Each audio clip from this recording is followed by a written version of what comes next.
श्री राधे कृष्णा दोस्तों।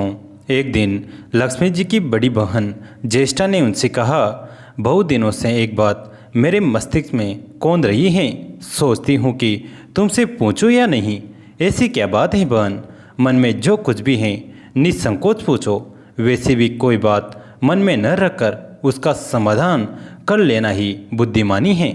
लक्ष्मी जी ने मुस्कुरा कर कहा, मैं अक्सर यही सोचती रहती हूँ कि सुंदरता में हम दोनों बराबर हैं, फिर भी लोग तुम्हारा आदर करते हैं और मैं जहाँ भी जाती हूँ वहाँ उदासी छा जाती हैं। मुझे लोगों की घृणा और क्रोध का शिकार होना पड़ता है, जबकि हम दोनों सगी बहनें हैं। ऐसा क्यों? लक्ष्मी जी ने हंसकर कहा, सगी बहन या समान सुंदरता होने से ही आदर नहीं मिलता, उसके लिए अपने को भी कुछ करना चाहिए। लोग मेरा आदर इसलिए करते हैं क्योंकि मैं उनके घर पहुंचते ही सुख के साधन जुटा देती हूँ। संपत्ति और वैभव से आनंदित होकर लोग मेरा उपकार मानते हैं, तभी मेरी पूजा करते हैं। उधर तुम्हारा यह हाल है कि जिसके यहाँ भी तुम जाती हो उसको गरीबी, रोग और आपदा सहनी पड़ती हैं। इसी वजह से लोग तुमसे घृणा करते हैं। कोई आदर नहीं करता। आदर पाना है तो दूसरों को सुख पहुँचाओ। ज्येष्ठा को लक्ष्मी जी की बात चुभ गई। उन्हें लगा कि लक्ष्मी को अपनी महिमा का अभिमान हो गया है। उन्होंने तड़प कर कहा, लक्ष्मी तुम मुझसे हर बात में छोटी हो, अवस्था में भी और प्रभाव में भी। मुझे उपदेश देने का भी विचार न करो। अगर तुम्हें अपने वैभव का अहंकार है तो मेरे पास भी अपना एक प्रभाव है। मैं जब अपनी पर आ जाऊं तो तुम्हारे करोड़पति भक्त को भी पल भर में भिखारी बना दूं। लक्ष्मी जी को हंसी आ गई और कहने लगी, बहन तुम बड़ी हो इसलिए कुछ भी कह लो, लेकिन जहाँ तक प्रभाव की बात है मैं तुमसे कम नहीं हूँ। जिसको तुम भिखारी बनाओगी उसे मैं दूसरे दिन रंग से फिर राजा बना दूंगी।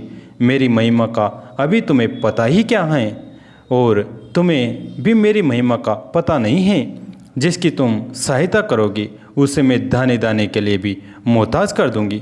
देखो बहन, दाने दाने के लिए तो तुम उसे मोहताज कर सकती हो जिससे मैं रूठ जाऊं।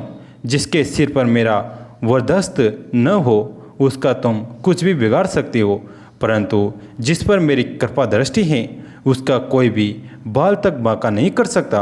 अगर तुम अपना प्रभाव दिखाने को इतनी ही उतावली हो रही हो तो कल अपना प्रभाव दिखाकर देख लेना। ठीक है, बोलो कहाँ चलें? दूर क्यों जाएं? पास ही अनुराधापुर है, उसमें एक ब्राह्मण रहता है दीनानाथ। वह रोज मंदिर में पूजा करने जाता है और मेरा पक्का भक्त है। उसी पर हमें अपनी अपनी महिमा दिखानी है। ज्येष्ठा को ताव आ गया। उन्होंने हाथ झटक कर कहा, ठीक है, देख लेना, कल तुम्हारा सिर ही झुक जाएगा। कहकर वह एक ओर चली गई। लक्ष्मी जी वहीं खड़ी बहन के क्रोध और अहंकार पर मुस्कुराती रही। दूसरे दिन दोनों बहनें अनुराधापुर के विष्णु मंदिर में पहुंची। उन्होंने वेश बदल रखा था। साधारण स्त्रियों की तरह वे दोनों मंदिर के द्वार पर बैठ गई। लोगों ने देखा अवश्य, किंतु किसी ने उनकी ओर कोई खास ध्यान नहीं दिया। दोनों देने वाली कोई खास बात भी नहीं थी। वह मंदिर था और वहाँ हर रोज दीन दुखी आते जाते रहते थे। वहाँ आने वाले सभी किसी न किसी परेशानी में घिरे रहते थे। फिर भला उन्हें किसी दूसरे की परेशानी से क्या सरोकार हो सकता था? थोड़ी देर बाद वहाँ दीनू पंडित आया। दोनों बहनों की नज़रें उस पर जम गई। पूजा करके जब वो लौटने लगा तो ज्येष्ठा ने कहा, लक्ष्मी वो तुम्हारा भक्त आ रहा है, बन पड़े तो कोई सहायता करो। हाँ करती हूँ, कहकर लक्ष्मी जी ने एक पोला बांस दीनू के रास्ते में रख दिया जिसमें मोहरें भरी हुई थी। ज्येष्ठा ने बांस को छूकर कहा, अब तुम मेरा प्रभाव भी देख लेना। पूजा करके लौट रहे दीनू ने रास्ते में पड़ा हुआ वो बांस का टुकड़ा उठा लिया। उसका विचार था कि वह किसी का काम आ जाएगा।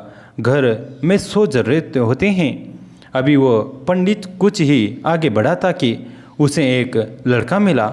लड़के ने पहले पंडित जी से राम राम की, फिर बड़ी ही नम्रता से बोला, पंडित जी मुझे अपनी चारपाई के लिए बिल्कुल ऐसा ही बांस चाहिए। दादाजी ने यह कहकर भेजा है कि जाओ बाजार से ले आओ। ऐसा बांस पंडित जी कहाँ मिलेगा? दीनू ने कहा, मैंने मोल नहीं लिया, रास्ते में पड़ा था सो उठा लिया। लो, तुम्हें ज़रूरत है तो तुम ही रख लो। वैसे बाजार में 1 रुपये से कम का नहीं है, लड़के ने चवनी देते हुए कहा। मगर मेरे पास तो ये चवनी है पंडित जी, अभी तो आप इसे ही रखिए, बाकी बाहर आने शाम को दे जाऊंगा। पंडित जी ने खुश थे कि बिना किसी हील हुज्जत के रुपया कमा लिया। दीनू पंडित ने चवनी लेकर बांस लड़के को दे दिया और वो चवनी अपनी डोलची में रख दी। मंदिर के पास खड़ी दोनों देवियाँ ये सारी लीला देख रही थी। ज्येष्ठा ने कहा, लक्ष्मी देखा तुमने, तुम्हारी इतनी सारी मोहरें मात्र एक चवनी में बिक गई, और अभी क्या ये चवने भी तुम्हारे भक्त के पास नहीं रुकेगी? चलो उसके पीछे चलते हैं और देखते हैं कि क्या होता है। दोनों बहनें दीनू के पीछे पीछे चलने लगी। एक तालाब के पास दीनू ने डोलची रख दी और कमल के फूल तोड़ने लगा। उसी बीच एक चरवाहे का लड़का आया और डोलची में रखी हुई चोनी लेकर भाग गया। दीनू को पता ही नहीं चला, फूल तोड़कर वह अपने घर चलने लगा। इतने में ही वह लड़का आता हुआ दिखाई दिया जिसने चौनी देकर उससे बांस ले लिया था। करीब आकर वह बोला, पंडित जी ये बांस तो बहुत वजनी है। दादाजी ने कहा है कि कोई हल्का बांस चाहिए, इसकी चारपाई ठीक न होगी। ये लीजिए, आप अपना बांस वापस ले लीजिए। कहकर उसने बांस पंडित जी के हवाले कर दिया।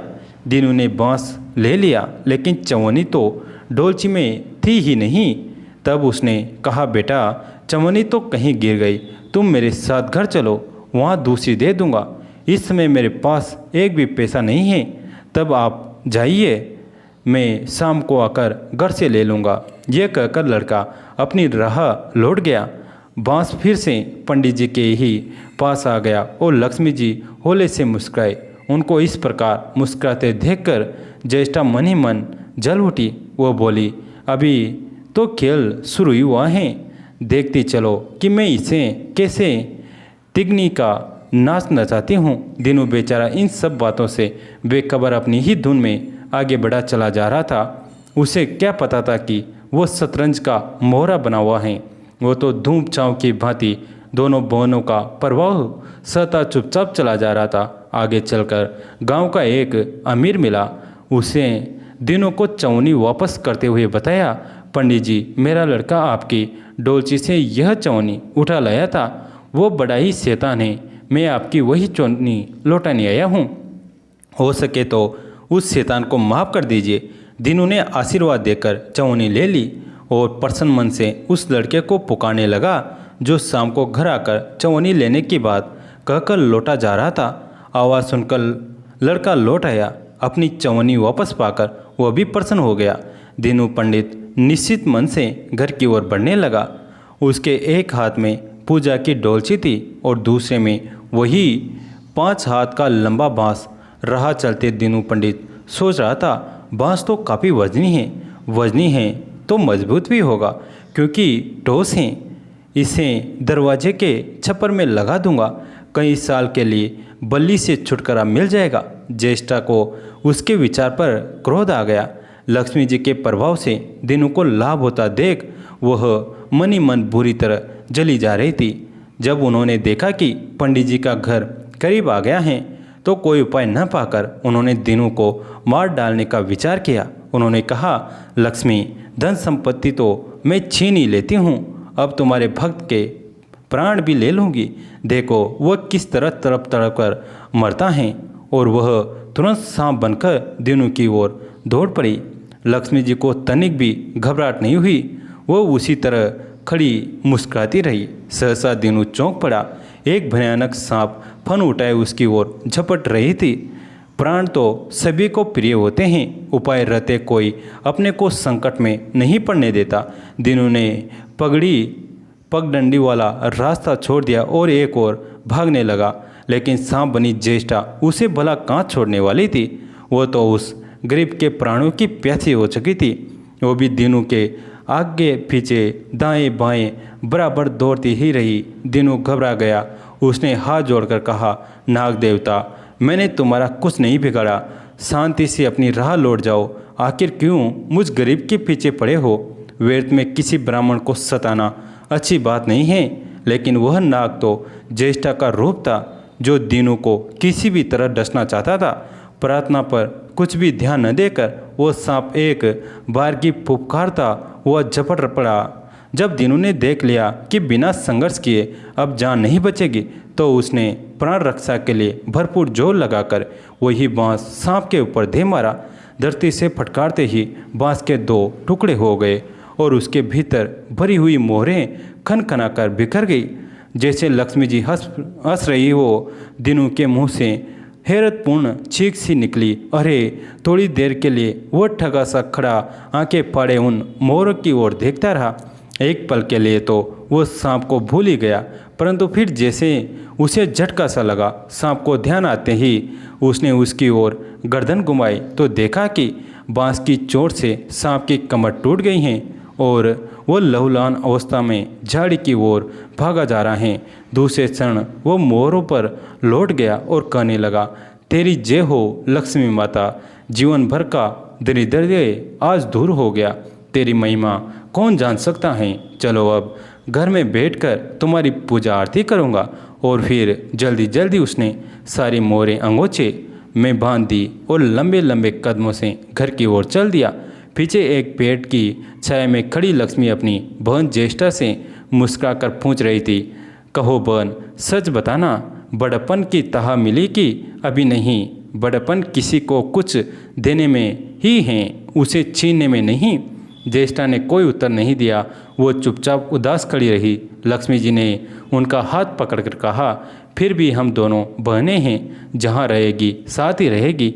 आओ अब चलें। दोस्तों, कैसी लगी ये कहानी कमेंट करके ज़रूर बताएं। वीडियो को लाइक करें, चैनल को सब्सक्राइब करें, घंटे के बटन को दबाकर ऑल पर क्लिक करें। दोस्तों, इस कहानी को अपने दोस्तों के साथ, फैमिली के साथ शेयर जरूर करें। कहानी अंत तक सुनने के लिए आप सभी का तहे दिल से धन्यवाद।